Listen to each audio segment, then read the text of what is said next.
ہمارے معاشرے میں بیشتر گھرانے ایسے ہیں جو بھوکے پیٹ رہ کر بھی سفید کپڑے پہنتے ہیں اور پیٹ کی خاطر کبھی عزت کا سودا نہیں کرتے۔ میرا تعلق بھی ایک ایسے ہی گھرانے سے تھا۔ ایک روز میں اپنے گھر کی چھت صاف کرنے گئی، گلی میں جھانکا تو نیچے ایک نوجوان کو دیکھا۔ وہ ہمارے گھر کے دروازے پر کھڑا تھا۔ میں حیران ہو گئی کہ یہ کون ہے۔ نیچے آئی تو امی نے بتایا کہ ہمارے مکان کے پورشن میں نئے کرایہ دار آ رہے ہیں۔ ان کا لڑکا بتانے آیا تھا کہ کل صبح سامان آ جائے گا، تم چل کر ادھر کی جھاڑ پونچھ کر لو۔ امی کی بات سن کر مجھے ایک انجانی سی خوشی محسوس ہوئی۔ اگلے دن وہ کرایہ دار نہ آئے تو مجھے بے چینی سی محسوس ہونے لگی۔ دوپہر گزر گئی، تبھی سوچا کیوں اتنی پریشان ہو رہی ہوں۔ یہ کرایہ دار نہیں آتے تو نہ آئیں، کوئی اور آ جائیں گے، بھلا ان لوگوں سے میرا کیا تعلق ہے۔ ابھی یہ سوچ رہی تھی کہ امی نے آواز دی، نئے کرایہ دار آ گئے ہیں۔ وہ نوجوان جس کو میں نے چھت سے دیکھا تھا اپنی والدہ اور بہنوں کو لے آیا تھا۔ ان کا سامان ٹرک میں آ رہا تھا۔ یہ لوگ ٹرک آنے تک ہمارے گھر بیٹھے رہے۔ اس دوران لڑکیوں سے میری خوب باتیں ہوئی اور پہلے ہی دن ان سے دوستی ہو گئی۔ لڑکے کا نام اعظم تھا۔ اس کی والدہ بہت اچھی عادات کی مالک تھی، ہر کسی سے خوش اخلاقی سے ملتی تھی۔ یوں ہمارے ان سے اچھے تعلقات ہو گئے۔ اب میں کبھی کبھی ان کے گھر چلی جاتی تھی۔ ان کو آئے 2 ماہ ہو چکے تھے، لیکن ابھی تک میری اعظم سے بات نہیں ہوئی تھی۔ کبھی کبھار آمنا سامنا ہو جاتا تھا۔ وہ بلا ضرورت گھر میں نہیں ٹھہرتا تھا۔ مہمان خواتین بیٹھی ہوتی تو وہ گھر میں نہیں آتا تھا۔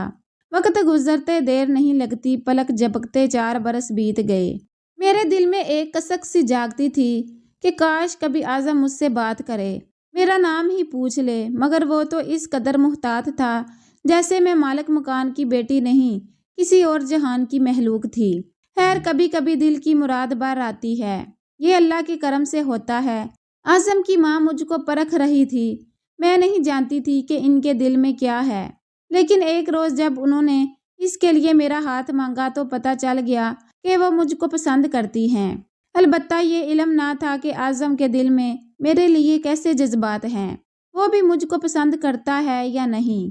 امی نے اعظم کو اچھی طرح پرکھا۔ وہ گریجویٹ تھا اور اب کمپیوٹر کا کورس کر رہا تھا۔ میرے والدین نے کچھ سوچ بچار کے بعد اس رشتے کو منظور کر لیا اور بات پکی ہو گئی۔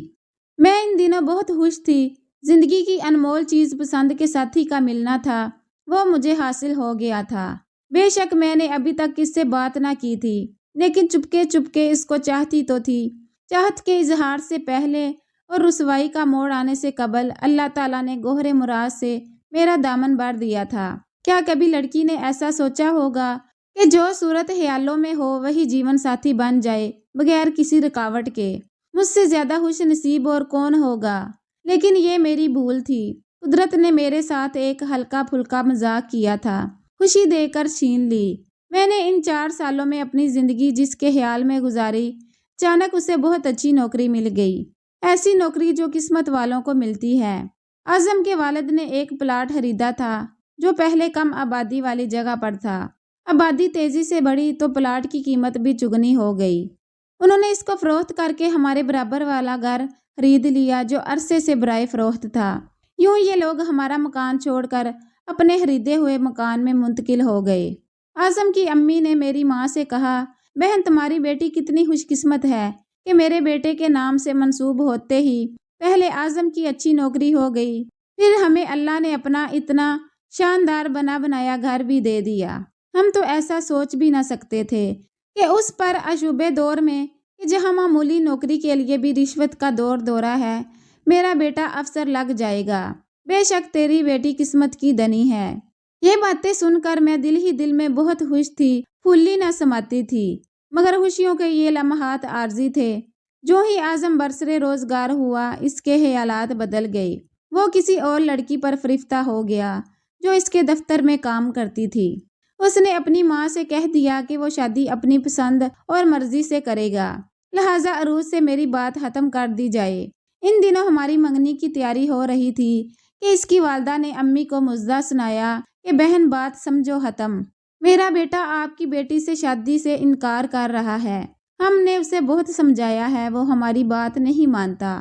امی کو دکھ تو ہوا، لیکن لڑکی کی ماں خاموشی اختیار کرنے کے سوا اور کیا کر سکتی تھی؟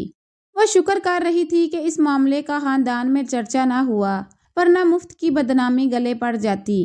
ایسے میں لڑکے کا تو کچھ نہیں بگڑتا، لڑکی کا بہت کچھ کھو جاتا ہے۔ امی صدمے میں تھی، ابو بھی چپ سے ہو گئے، مگر میرے دل پر جیسے ریل گاڑی گزر گئی ہو۔ میں تو ریزہ ریزہ ہو رہی تھی، دیدہ و دل سبھی زخمی تھے۔ سانس بھی لیتی تو دکھ سے روح کھینچتی چبھتی محسوس ہوتی۔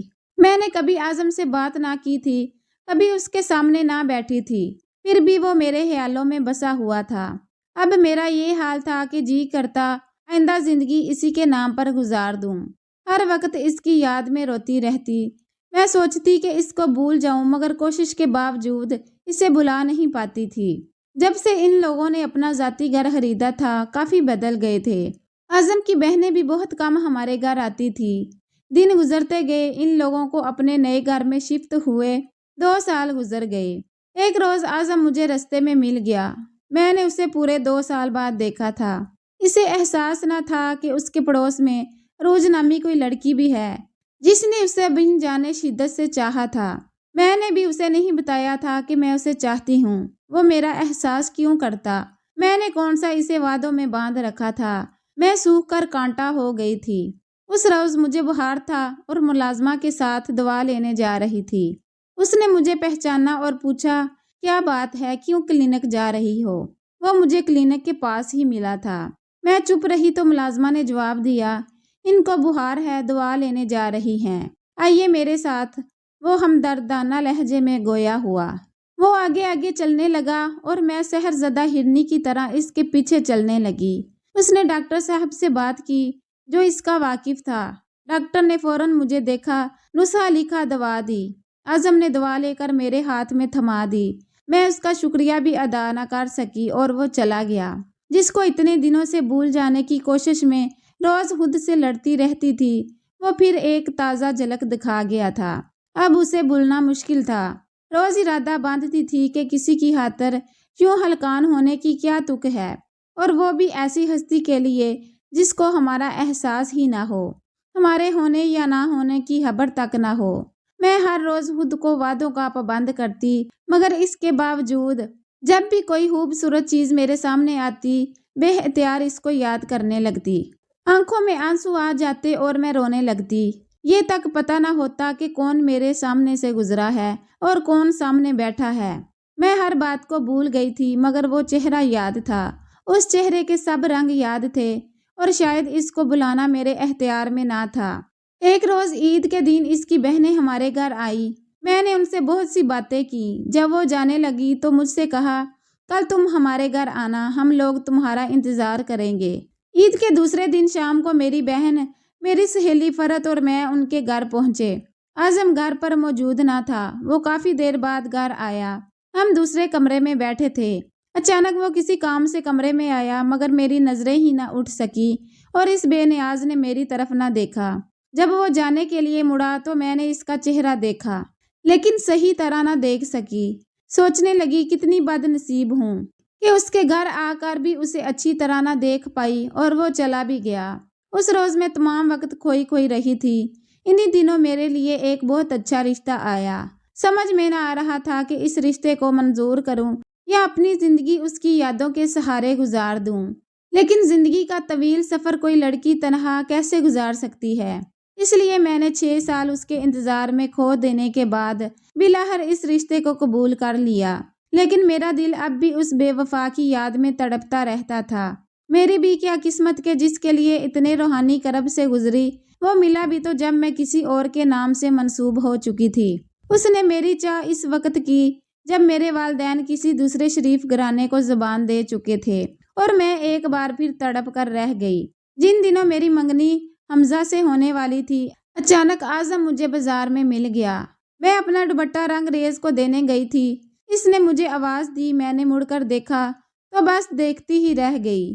اس نے کہا، مجھے تم سے ایک بات کرنی ہے، ادھر آؤ۔ وہ مجھے ایک طرف لے گیا، قریب ریسٹورینٹ تھا۔ اس نے کہا، یہاں چائے پیتے ہیں اور تم سے 2-4 ضروری باتیں بھی کرنا ہے۔